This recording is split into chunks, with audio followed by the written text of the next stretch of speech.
자, 이번 시간에 할 거는 뭐를 할 거냐면 저번 시간에 그 항체의 다양성까지 얘기가 됐죠. 이렇다. 그래서 이번 시간에 할 거는 뭐 몇 가지가 있는데 첫 번째는 면역 관용입니다. 생각을 해보면 우리가 항체의 다양성이 만들어지는 몇 가지 기작들이 있었죠. 뭐가 있었지? 유전자 재배열, 접합부 다양성, 체성 과변이. 그러면 여기서 만들어지는 어떤 항체의 종류라는 게 랜덤으로 막 다양하게 만들어지는 거잖아요. 그러면 그 중에 일부는 우리 몸을 공격할 가능성이 있는 항체가 있겠죠. 랜덤으로 만들어지니까 아무거나 막 만들어지다 보니까 내 몸을 공격하는 항체가 만들어지겠지.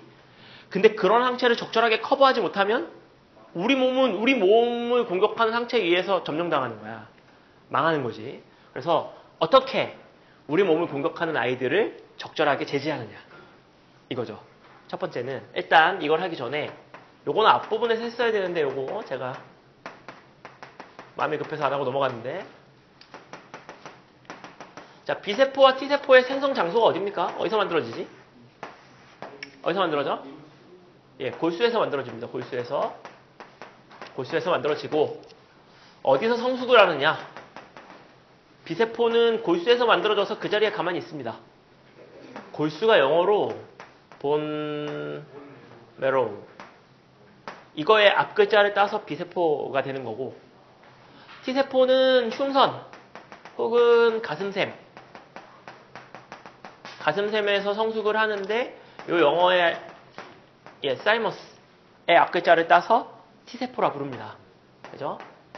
이렇게 부르는데, 얘네가 면역관용의 첫 번째는 얘네가 이제 생성돼서 막 이렇게 성숙을 할 때 아직 미성숙한 아이한테 뭘 보여주냐면 골수나 가슴샘에서 내 항원을 이렇게 노출시켜서 보여줘. 이게 얘네가 이제 만약에 여기가 골수라고 칩시다. 그러면 여기에 골수 안에 여러 가지 항원들을 제시해주고 있는 거야. 근데 뭘 제시해주냐면 내 항원을 골수 안에서 제시해주고 있는 거야. 이해됩니까? 그러면 내 몸이 가지고 있는 다양한 물질을 여기다 제시를 해줘. 그러면 이 안에서 B세포 중에 누군가는 여기에 결합하는 애가 있겠죠. 그러면 얘가 여기에 결합을 강하게 한다는 얘기는 나중에 얘가 다 성숙하면 내 몸을 공격할 우려가 있다는 얘기지. 그러니까 요 B세포 중에 내 몸에 있는 항원과 강하게 결합하는 아이는 화학물질을 분비해서 세포 자살을 유도합니다. 죽인다는 얘기죠. 제거하는 경우가 있어요. 내 항원과 너무 강하게 결합하면은 이거 성숙되면 나중에 항체 만들면 내 몸을 공격할 거기 때문에 그냥 애초에 제거해버리는 경우가 있습니다. 또 어떤 경우가 있냐면 아주 강하게 결합하진 않아. 여기 애매해. 왜 살려놓자니 껄끄럽고 죽이자니 좀 아깝고 막 그래. 그랬을 때는 타이르입니다. 어떻게 타이르냐면 얘가 화학물질을 싹 분비해. 혹시 항체 바꿀 생각 없어? 이렇게 싹 화학물질을 분비합니다. 그러면은 이런 애였는데 뭐 그렇다면 이렇게 바꿀게요 하면 살아남아. 그래서 수용체 편집이 일어나는 경우가 있습니다.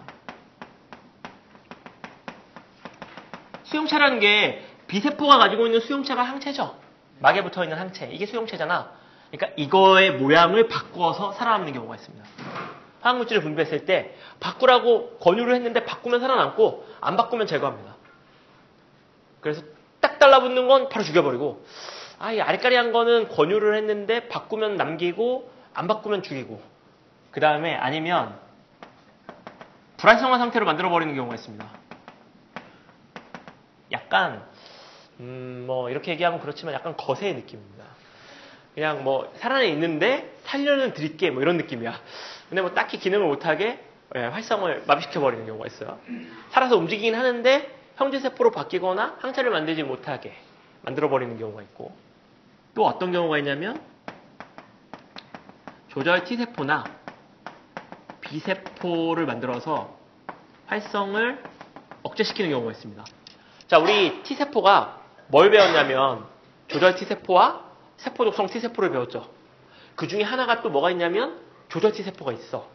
이 조절 T세포는 T세포와 결합을 해서 T세포의 활성을 억제시키는 역할을 합니다. 그러니까 내 몸을 공격하는 어떤 T세포나 B세포 같은 것들이 있으면 조절세포들이 달라붙어서 그 활성을 억제시켜버리는 거예요. 이와 같은 기작을 통해서 내 몸을 공격하는 모든 아이들은 다 반응성을 없애버립니다. 근데 이게 100% 완벽한 건 아니겠지. 그러니까 이 면역 관용을 뚫고도 내 몸을 공격하는 어떤 아이가 살아남으면 병이 되는 겁니다. 병이 되는 거야. 지금부터는 그 병에 대해서 배워보도록 하겠습니다.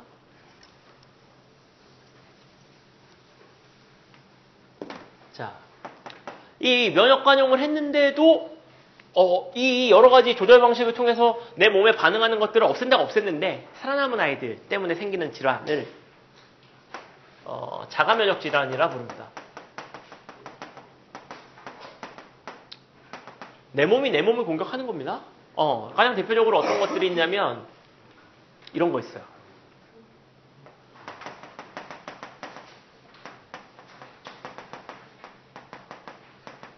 이런 거 있어요.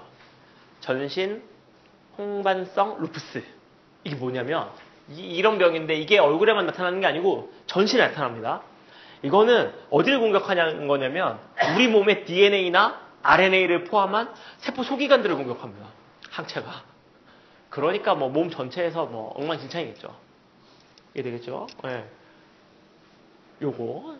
요게 이제 자가면역 질환이고 또 두 번째로 뭐가 있냐면은 류마티스 관절염.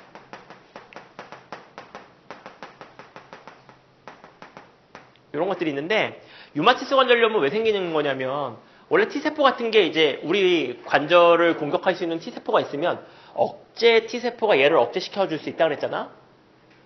여기 보면 그죠? 조절 T세포가 얘를 억제시키고 있어.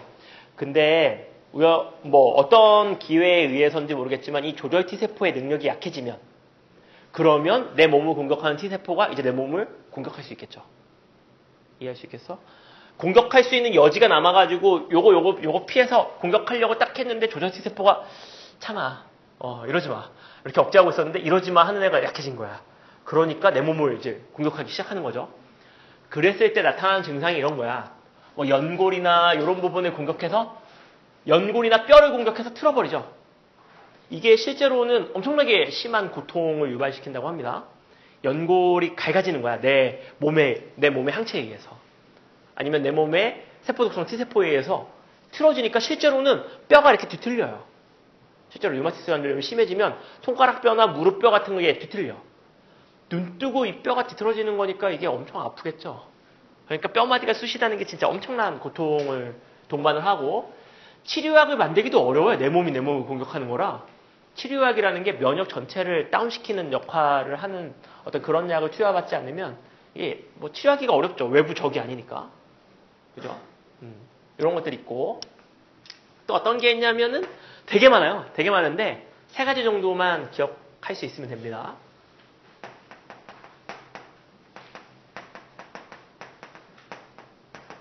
원래 이 면역이 되게 재밌어요. 되게 재밌는데 지금 여러분이 받아들이는 면역은 그냥 단지 외울 게 많은 뭐 그와 같은 느낌이겠죠. 왜 이럴 수밖에 없냐면 너무 조금 배우고 있어 지금. 그러니까 가지를 다 쳐내고 그냥 엑기스만 배우고 있는 거야. 짧은 시간 안에 다 배우려니까. 대학 가서 한 1년 정도 면역학을 공부하시면 정말 재밌습니다.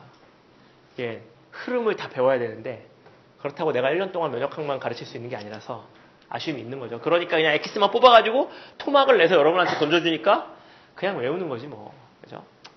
일단 드론은 보고 대학 가시면 그래 도움은 될 겁니다. 자, 일형당뇨병 이게 이제 뭐가 안 만들어져서 생기는 거냐면 인슐린이 잘 안 만들어져서 생기는 병인데 인슐린은 어디서 만드냐면 이게 들어본 적 있습니까? 이자 랑게르한스 섬에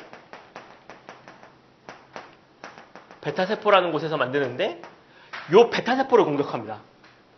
그러니까 이걸 공격하니까 여기서 만들어지는 인슐린이 안 만들어지는 거야. 인슐린이 하는 일이 뭐냐면은 뭐지? 뭐하지 얘? 얘 되게 유명한 애잖아. 혈당을 낮추죠. 여러분들 그 당뇨병이라는 게 무슨 병으로 알고 있죠? 오줌에 당이 나오는 병. 이게 왜 나쁘지? 그러면 나오는 만큼 먹으면 될 거 아니야. 그죠?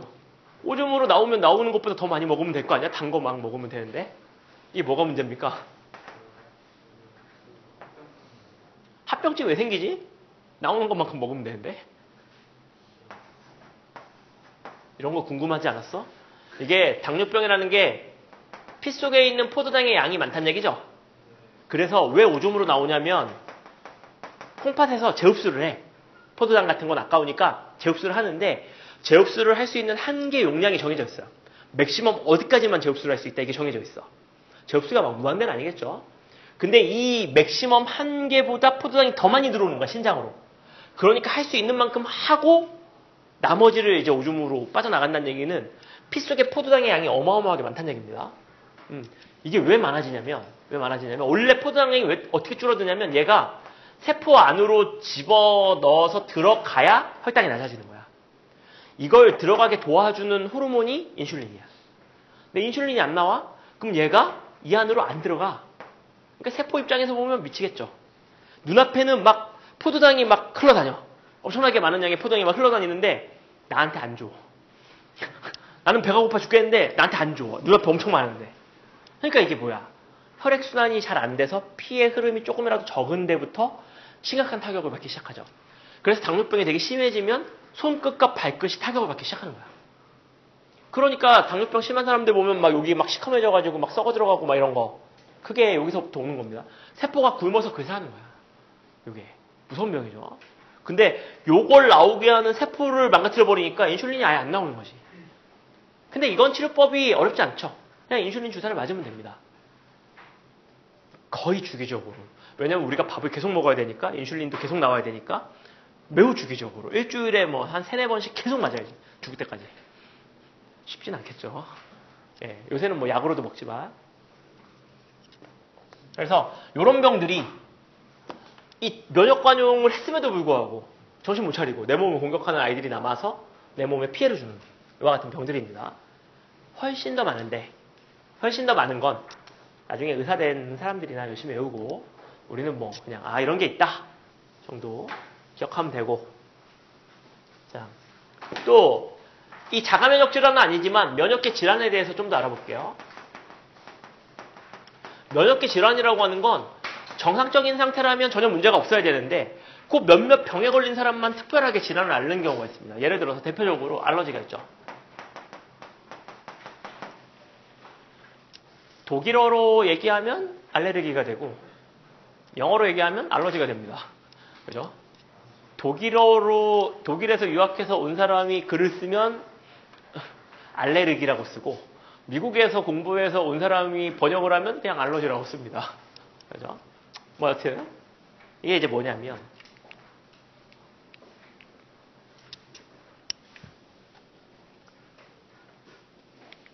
자, 요런 건데 자, 알레르기를 유발하는 원인 물질이 있겠죠. 항원으로 작용하게 하는 알레르기를 유발하는 항원. 이거를 알레르겐이라고 읽기도 하고 아니면 엘러젠 이렇게 읽기도 합니다. 그건 뭐 영어니까. 근데 이거는 알레르기를 일으키는 안티젠 이 두 개를 섞어놓은 말이죠. 알레르기와 안티젠을 섞어놓은 알레르기 유발 항원 이거야 이거.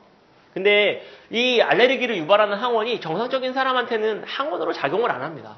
뭐 대표적으로 꽃가루 뭐 이런 거잖아. 꽃가루 이런 게 다 문제 없는데 알러지 일으키는 애들만 거기에 대해서 과하게 반응하는 거야. 그게 문제인 거죠. 근데 과하게 반응하는 게 뭐가 문제인지 봅시다. 이게 들어오면 만약에 내가 꽃가루에 알러지가 없어. 그럼 내 몸은 아무 일도 일어나잖아. 왜냐면 얘가 항원이 아니라고 인식하기 때문에 그냥 돌아다니는 걸 눈 뜨고 보고 있습니다. 뭐 그래. 근데 알러지가 있는 사람한테 꽃가루가 들어가면 항원으로 인식을 해서 대식세포나 수지장세포가 잡아먹고 항원을 노출을 시키고 그럼 보조T 세포가 작용을 해서 활성화된 다음에 비세포를 형제세포로 바꿔줘. 그럼 항체가 만들어지잖아. 이때 어떤 종류의 항체가 만들어지냐면 IgE가 만들어집니다. IgE. 우리 항체가 5종류가 있었죠. 기억나나? IG, G, IG, M, D, I, A.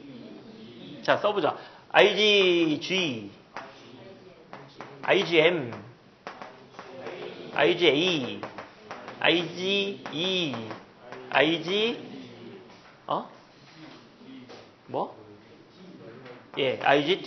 이런 거 있죠. 이렇게 5개가 있는데, 그 중에 요걸 만들어. 그러니까 무슨 얘기냐면 다르게 얘기하면 이걸 만들지 못하면 알러젠이 아니란 얘기겠죠. 알러젠에 의해서 이게 만들어진다는 얘기는 다른 걸 만들면 뭐 알레르기 반응을 유발시키지 않는다는 얘기겠지.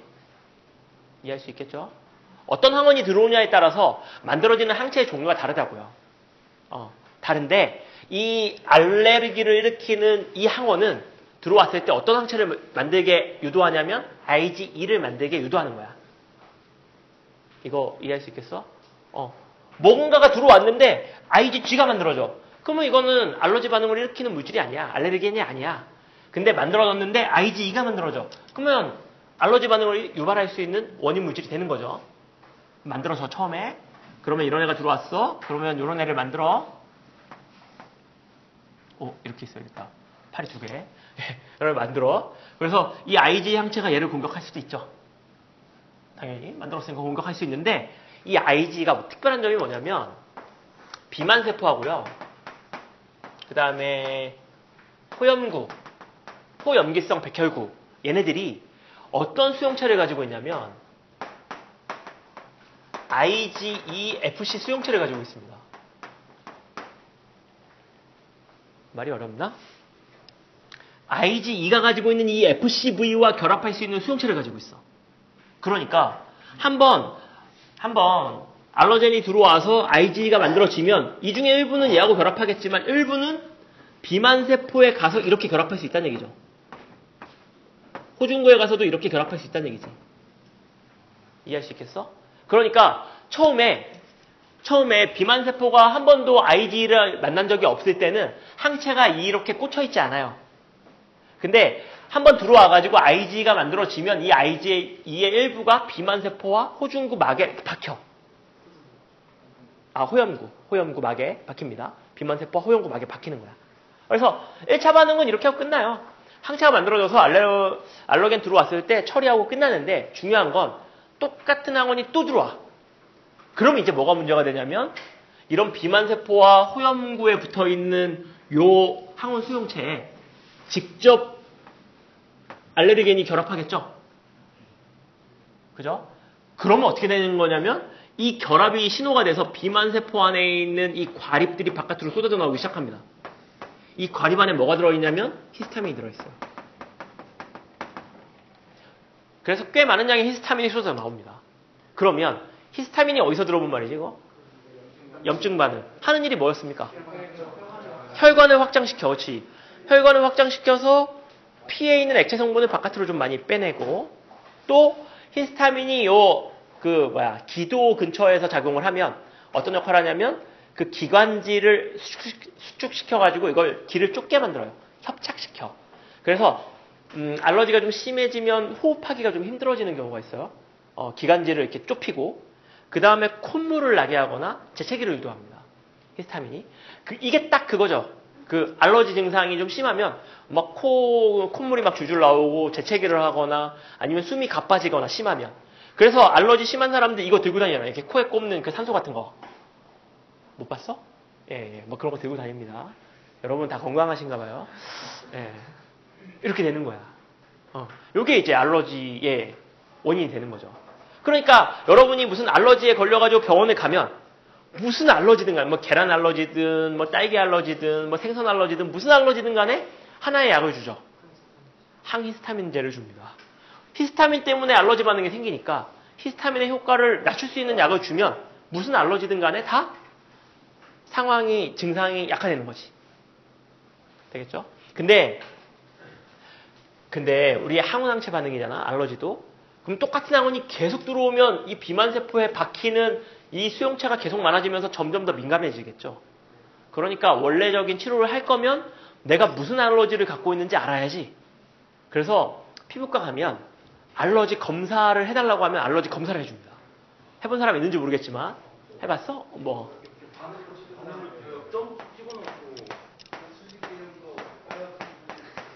예, 이렇게 만들어가지고, 그렇죠? 여기 팔에다 할 수도 있고 등짝에다 할 수도 있습니다. 등짝에다가 이렇게 한 다음에 여기에 서로 다른 알레르기를 유발하는 물질을 다 넣어줘 보는 거야. 그 다음에 여기하고 여기가 빨개져. 그럼 여기 보니까 여기는 달걀 흰자 성분이고 여기는 꽃가루야. 그러면 아 얘는 달걀 흰자와 꽃가루에 알레르기 반응을 하는구나 이걸 알 수 있습니다. 그래서 이거 이제 돈의 액수에 따라서 이제 검사하는 이 항목의 수가 많아지는데 돈 많이 주면 한 50개 정도 등판에다가 이렇게 바둑판처럼 그린 다음에 막 50가지 정도를 넣어줘 보는 거야. 그래서 빨갛게 부풀어 오르는 영역을 딱 보면서 아 얘는 어떤 거에 알러지 반응을 유발하는구나 이런 걸 알 수 있으면 그걸 알려주면 그걸 피해야죠. 알러지는 뭐 적응을 해서 이겨낼 거야 이게 아니야. 하면 할수록 점점 심해지는 거야. 네, 그죠? 그래서 자기가 알러지가 좀 있다 이러면은 한번 방학 때 검사를 한번 받아보는 것도 나쁜 방법은 아닙니다. 피해야지. 제가 본 가장 신기한 알러지가 뭐 그런 거야. 이거. 에어컨 미세먼지 알러지를 가진 사람이 있어. 그래서 에어컨 바람을 맞으면 바로 알러지 반응이 나타나. 막 콧물이 줄줄 나고 기침을 하고 막 온몸이 간지럽고 막 이러는 거야. 그래서 그분은 에어컨을 못 틀어. 에어컨이 있는 건물에 못 들어가. 뭐 이런 사람이 있고. 네, 내 친구 중에는 딸기 알러지가 있어가지고 딸기의 어떤 특정한 성분이 걔 몸에 알러지 반응을 유발시켜. 딸기를 못 먹어. 딸기가 들어간 모든 제품을 못 먹어. 심지어 딸기 우유도 못 먹어. 네, 그래가지고 딸기 우유 먹으면 온몸이 막 간지럽고 막 기침나고 이런다고. 그래서 막 걔는 항상 시험을 못 보면 딸기 우유를 먹었지. 이참에 죽겠다며 딸기 우유를 따서 막 혼자 막 죽을 거야 막 이러면서. 네. 예? 그게 좀 애매하죠. 알러지 반응이 없어지기도 하고 나중에 생기기도 하고 뭐 이런 건데 아직 정확하게 알러지 반응이 왜 생기고 어떻게 없어지고 이게 아직까지 정확하게 알려져 있지 않아요. 그러니까 뭐 애매하죠. 그러니까 그게 뭐 딸기 성분이 있는 것도 있고 뭐 없는 것도 있고 그런데 그게 뭐 기분적인 건지 뭔지는 잘 모르겠습니다. 근데 반응은 일어나. 안 먹어. 못 먹어. 향만 맡아도 막 뭐 신기하죠. 근데 이 알러지가 그냥 이렇게 국소적으로 일어나면 그러니까 뭐 코, 뭐 팔, 뭐 이렇게 일어나면 그냥 빨개지거나 간지럽고 뭐 재채기 좀 하고 많은데 이게 몸 전체에서 동시자발적으로 일어나면 문제가 됩니다. 예. 알러지 원이 혈액을 따라서 온몸으로 퍼졌을 때 온몸 전체에 있는 히스타민이 온몸 전체에 있는 그 비만세포나 아니면 호염구가 한꺼번에 작용해서 엄청난 양의 비만세포가 한꺼번에 쏟아 나오면 목숨이 위험해지는 문제가 생깁니다. 왜 그러냐면 몸 전체에서 히스타민이 분비된다고 쳐봐. 그러면 몸 전체에 있는 모세혈관들이 다 늘어날 거 아닙니까? 그러면 몸 전체에서 빠져나오는 피해량이 많아지겠죠. 그러면 우리 몸 안을 흘러다니는 혈액의 양 자체가 떨어지겠지. 그럼 뭐가 문제가 되냐면 혈압이 순간적으로 팍 떨어집니다. 혈압이 떨어지면 피가 도는 속도가 느려진다는 얘기야. 그러니까 제때 영양 공급이 안 된다는 얘기죠. 뇌나 이런 데에도. 심장이나 이런 데. 혈압이 떨어지고 그 다음에 또 뭐가 문제가 되냐면 알러지 반응이 이런 기도에서 일어나면 기관지의 협착을 유도한다고 그랬죠. 근데 이게 몸 전체에서 일어나면 몸 전체에 있는 새 기관지들이 다 협착을 하는 거야. 숨이 안 쉬어지는 거죠. 그래서 이와 같은 상태가 20분 이상 지속되면 죽습니다. 보통. 이와 같은 전신성 알러지 반응을 뭐라고 표현하냐면 아나필락시스 쇼크라고 부릅니다. 그러니까 막 갑자기 이런 증상이 일어나면 그냥 쓰러지는 거야. 왜냐하면 혈액이 잘 못 돌기 때문에 뇌로 가는 산소의 양이 줄어서 그냥 픽 쓰러지면서 호흡을 못하고 막 이러는 상태가 지속되다가 죽게 되는 거죠. 위험한 거지. 이거를 유발하는 유발원으로 뭐가 많이 있냐면 뭐 땅콩, 어패류, 뭐 조개 같은 것들. 그래서 조개 알러지 있는 사람들 되게 위험하죠. 격렬하게 반응할 수 있어. 조개. 그 다음에 또 뭐가 있냐면은 그 벌침. 벌에 쏘여서 죽었다는 사람은 벌침 요만한 게 하나 들어와가지고 사람 몸을 무너뜨리는 게 아니고 그 벌침 때문에 일어나는 아나필락시스 쇼크를 제대로 대처하지 못한 거야. 그럼 가는 거죠. 근데 맨 처음에 한 번 들어올 때는 이게 심하지가 않아. 그치? 왜냐면 IgE가 이제 막 만들어져서 비만세포 이제 막 붙으니까. 근데 똑같은 애가 또 들어오면 반응이 훨씬 더 격렬해집니다. 그래서 여러분이 이제 애를 키울 때가 되려면 아직 멀었지만 우리 애가 생파 처음 보는 무슨 장소말벌한테 물렸다. 그럼 처음은 좀 막 부풀고 마는데 두 번째 물리면 유심히 보셔야 됩니다. 갑자기 애가 경기를 일으키거나 뭐 이러면 재빠르게 병원에 데려가지 않으면 죽을 수 있어요. 그래서 이러한 증상, 이러한 어떤 위험한 알러젠의 반응을 유발하는 사람들은 항상 상비약으로 지갑이 아니고 가방에 뭘 갖고 다니냐면 에피네프린 주사. 다른 말로는 아드레날린입니다. 아드레날린 주사를 갖고 다녀요. 이게 얘가 하는 일이 뭐냐면 모세혈관이 늘어났잖아. 히스타민 때문에 이걸 수축시켜줍니다. 그러니까 혈압을 다시 끌어올릴 수 있고요. 그 다음에 기관지가 이렇게 좁아진 거 이걸 다시 이완시켜서 늘려줍니다. 그러니까 히스타민 때문에 생기는 증상의 역증상을 유발할 수 있는 약이야. 그래서 요걸 들고 다니다가 증상이 나타나면 바로 자기가 그냥 주사를 하죠. 그러면 순식간에 증상이 완화돼서 살 수 있습니다. 네, 허벅지나 뭐 이런 데도 꼽아요. 이거를 시중에 팔진 않고요. 이거는 병 있는 사람들한테만 당연히 팔겠죠. 이거 군대 가면은 군인들도 여기다 꽂고 다녀요. 이게 좀 이렇게 여러분들 그 스타크래프트 해보면 딱 스팀팩이거든요. 스팀팩. 그래가지고 예 근력을 향상시켜주고 순간적으로 좀 이렇게 좀 폭발적인 뭔가를 낼 수 있게 해줍니다. 그래서 뭐 이런데 맞아가지고 할 때 이렇게 맞으면 막 뛸 수 있어. 예, 그런 뭐 역할을 하기 때문에 이런 거 줍니다. 그래서 꽂고 있어요. 몰핀하고 같이 주죠. 아토피는 아직까지 정확한 증상은 정확한 원인은 잘 모르지만 아토피의 증상의 원인은 너무나 많은 물질을 항원으로 인식하기 때문에 생기는 무차별성 면역 반응이 아토피입니다. 5만 가지 거에 대한 다 항원 항체 반응을 유발하는 거. 그래서 아토피를 줄이자 하는 사람들 중에 어떤 사람이 있냐면 애를 더럽게 키우자. 이런 사람이 있죠. 그래서 너무 깨끗해서 우리 몸이 외부의 적과 싸울 수 있는 능력이 있음에도 불구하고 너무 놀기 때문에 요만한 거라도 들어오면 적으로 인식한다. 근데 겁나 들어와서 5만 가지 균들이 막 들어오면 요만한 거 인체에 피해 안 주는 건 적으로 간주하지 않는다. 뭐 그런 게 있죠. 그래서 알러지 같은 경우도 여러분들 그 기생책 읽어보면 기생충이 들어와 있는 사람들은 알러지 반응이 떨어지는 걸 알 수 있죠. 기생충이 우리 몸에 끊임없이 면역 반응을 유도하기 때문에 여력이 별로 없는 거야, 우리 몸이. 그러니까 알러지 따위, 꽃가루 따위한테 반응할 여력이 별로 없어서 반응 안 하는 이와 같은 증상이 생기기도 하죠. 그래서 뭐 기생충이 치료하게 될 수는 없겠지만 뭐 그것도 한번 생각해 보고 있는 거죠. 알러지가 있고요. 두드러기는 증상이 많지. 두드러기는 뭔가를 잘못 먹어서 독소에 대한 반응일 수도 있고요. 내 몸에 대한 어떤 면역 반응의 결과로 나올 수도 있고 아니면은 뭔가 잘 안 씻혀가지고 뭔가 이게 배출이 됐을 때 거기에 세균이 달라붙어서 이거를 울긋불긋하게 만들 수도 있습니다. 그러니까 증상이 너무 많고 여러분이 여드름이라고 생각하는 것들도 증상이 천차만별이죠. 예. 심지어 여드름인 줄 알았는데 아주 작은 뭐 이렇게 벌레 같은 게 그 모낭충 같은 것들이 있어가지고 이렇게 여드름처럼 올라오는 경우도 있죠. 예.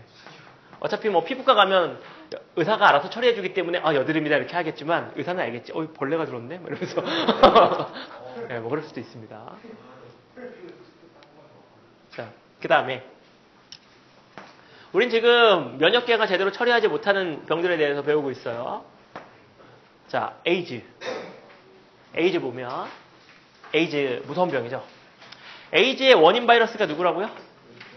HIV. 얘가 왜 무섭냐면 HIV가 인식해서 파고 들어가는 장소가 있을 거 아닙니까? HIV가 뭐를 인식하냐면 CD4를 인식합니다. 이 녀석이 CD4를 인식해.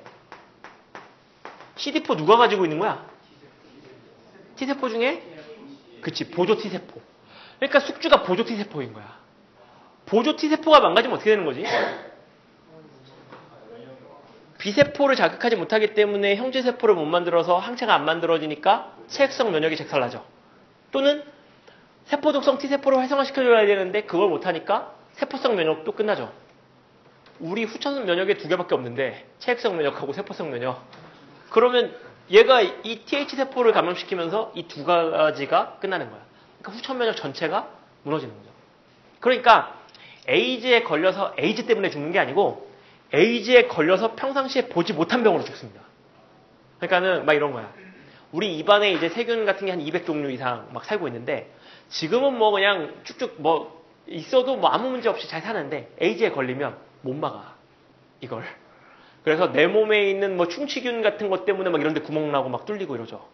못 막아, 내 몸이. 그걸 막아낼 여력이 없어. 그리고 그 인플루엔자나 아니면 뭐 감기 같은 바이러스, 아데노바이러스 같은 것들이 들어오면 막을 방법이 없어.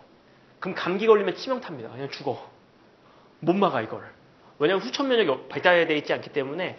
그러니까 면역력이 떨어져서 평상시에 잘 걸리지 않던 희귀한 병에 걸려서 보통 죽죠. 에이즈는. 그러니까 에이즈 병이 발현이 되면 어떤 환경에 사람을 갖다 놓냐면 클린 벤치 안에 넣어놓는 거야. 클린 벤치 안에. 무균실이라는 게 클린 벤치 안에 넣어놓는 거야. 사람을. 근데 클린 벤치 안에 넣어놔도 균이 아예 없을 수는 없으니까 생명 연장을 하다가 이제 죽게 되는 그와 같은 병이죠. 백혈병도 똑같이.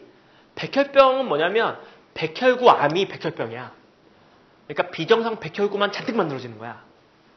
그러니까는 면역력이 떨어지기 때문에 백혈병 걸린 사람도 똑같이 클린 벤치 안에 들어가죠. 무균실에. 예. 그래서 거기 막 이렇게 간호하러 들어가는 사람들 보면 옷 막 다 입고 뭐 이렇게 막 샤워 다 하고 들어가는데 그럼에도 불구하고 위험하죠. 예. 그럼 못 막냐? 안심하셔도 됩니다. 막아. 지금 만약에 여러분이 걸려도 지금 평균 수명까지 연장시킬 수 있는 방법을 찾았어. 치료는 안 돼. 연장을 할 수 있어. 에이즈에 발병되지 않게. 자, 그 방법에 대해서 말씀을 드리겠습니다. 여기 보면은 에이즈가 보면 CD4를 인식해서 자기 RNA를 집어넣어. 근데 이 RNA를 바탕으로 이 RNA가 불안정하니까 역전사에서 DNA 한 가닥을 만들고 만들어진 한 가닥 DNA를 가지고 이 가닥을 주형으로 상부적인 한 가닥을 만들어서 두 가닥의 DNA를 완성합니다. 그래서 이 DNA를 우리 숙주 DNA에 집어넣어. 예. 우리 DNA 쫙 있으면 이거 끊고 그 안으로 파고들어가. 그러니까 이게, 우리 숙주는 이게 바이러스 DNA인지 우리 DNA인지 구별할 수 없습니다. 그러니까 그냥 번역하고 복제하고 다 하는 거야. 이게 적으로 간주가 안 되는 거죠, 아예. 예. 이와 같은 상태에서 시간이 지나면 요 구간이 번역이 되면 뭐가 만들어지냐면 요 HIV 바이러스 껍데기가 만들어지는 거야. 그리고 이거를 막 전사하면 뭐가 만들어지냐면 핵산이 만들어지는 거죠. 그러면 그거 조립해서 뚫고 나오는 이와 같은 시스템입니다. 어떻게 막을 거냐? 이 사이클이 알려졌으니까 사이클을 알아야 되는 이유는 이 사이클을 아니까 어딘가를 막을 수 있는 방법이 생기는 거야. 그래서 이 생활사가 중요한 겁니다. 어떻게 막고 싶어? 뭔 약을 개발하고 싶어, 이게?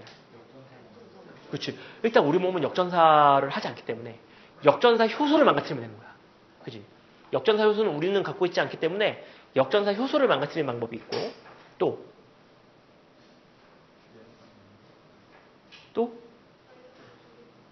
예, 여기서 바이러스가 조립되는 요와 같은 요 단백질의 어떤 발현을 조절하거나 아니면 발현을 안 되게 막거나 아니면 이 단백질의 조립을 막는 그와 같은 약이 있고요. 또 어디를 막고 싶어? 여기. 그렇죠. 여기 꺼들어가는데 도와주는 효소를 막을 수도 있고 아니면 애초에 얘가 CD4로 인식하는 자리를 인식하지 못하도록 만들어줄 수도 있습니다. 그죠? 그리고 또 세계 최초로 찾은 약이 이거야. AGT라고 부르는 이 물질인데 이 물질이 요 티민하고 똑같이 생겼죠. 근데 뭐만 다르냐면 여기에 OH기가 아니고 아미노기가 붙어 있어요. 그래서 얘가 뭐를 할 수 있냐면 이 역전사 효소가 RNA를 가지고 DNA를 만들 때 주변에 지나다니는 뉴클레오티드를 붙잡아가지고 이렇게 이어붙일 거 아닙니까? 근데 이 역전사 효소는 이 둘을 구분하지 못해. 그래서 이게 껴들어오면 어떻게 되는 거야? 역전사가 거기서 끝나죠. 왜냐면 OH기에다가 새로운 가닥을 붙일 수 있는데 OH기가 없기 때문에 거기서 역전사가 끝납니다. 그래서 역전사를 막는 이와 같은 여러 가지 방법이 있죠. 이 약은 처음에 HIV용 약이 아니었어요. 이거는 암을 막으려고 만든 약이었어. 세포분열할 때 이게 껴들어가면 세포분열이 막힐 거 아니야. 그래서 열심히 만들었는데 우리 몸에 있는 암 세포에서 세포분열을 할 때는 그 세포가 요거 뉴클레오타이드 붙여주는 그 중합효소가 이 둘을 구분합니다. 그래서 얘를 재료를 안 써. 그래서 이거 만들어서 넣어줬는데 안 먹어. 뭐 다 뱉어내고 얘만 갖다 쓰니까 아무 효과가 없어. 근데 역전사 효소는 이 둘을 분간하지 못해. 그러니까 암을 억제하려고 약을 만들었는데 HIV에 효과가 있는 거죠. 실제로 약을 만들 때 이런 일이 비일비재하죠. 비아그라도 심장약으로 만든 심혈관계 질환 예방약으로 만든 게 비아그라죠. 근데 사이드 이펙트, 그러니까 부작용으로 발기가 되는 거야. 근데 발기 부작용이 괜찮아. 그래서 약의 이제 효능이 바뀌게 되는 거죠. 부작용이 이펙트 있는데 이러면서 예, 그래가지고 바뀐 거죠. 그래서 이게 실제로 의도하지 않은 약들이 생각보다 많아요. 이거를 의도해서 투여했는데 부작용 때문에 뭔가가 됐는데 부작용이 괜찮아. 그러면 이제 부작용을 위한 약으로 바뀌는 거죠. 그래서 지금은 어떻게 하냐면 이거를 하나만 넣어주면요. 근데 이거를 예를 들어서 얘가 CD4에 달라붙는 걸 막으려고 어떤 약을 처리하면 변이가 너무 심해가지고 금방 적응해버립니다. 그래서 어떻게 하냐면 요새는 여러 개의 약을 섞어서 칵테일을 만들어서 한꺼번에 주죠. 이게 뭐가 좋냐면 예를 들어서 봐. 여기에 어떤 물질, 여기에 CD4에 못 달라붙게 물질을 만들었어. 근데 이 물질의 변이를 일으킬 확률이 예를 들어서 10,000분의 1이라 칩시다. 10,000분의 1. 10,000분의 1. 그러면 이 HIV 10,000개 중에 하나는 이걸 극복하고 적응하는 거야. 그지? 그리고 요 역전사 효소의 효소를 망가뜨리는데 적응하는데 또 10,000분의 1. 두 가지 약을 동시에 주면 이 두 가지에 동시에 적응할 확률은 10,000분의 1의 제곱이 되죠. 네 가지 약을 섞으면 10,000분의 1의 4제곱이 되는 거지. 그래서 네 가지의 동시다발적으로 한꺼번에 이 네 가지를 무력화시킬 수 있는 돌연변이가 일어날 확률은 극도로 적어집니다. 그래서 요새 그 어떤 변이에 의한 약제 적응을 막기 위해서 요새 뭐를 많이 하냐면 여러 종류의 약을 한꺼번에 섞어서 주는 칵테일 요법들이 유행하죠. 그래서 항생제 내성 같은 것도 항생제를 죽이는 여러 가지 부위가 있잖아요. 리보솜을 공격하든가 세포벽을 공격하든가 이 여러 개를 섞어서 한꺼번에 줘. 그러면 여기에 대해서 세균이 내성을 갖기는 되게 어렵거든요. 동시다발적으로 내성을 한꺼번에 갖는 애가 태어날 확률은 되게 희박해. 그렇죠? 그래서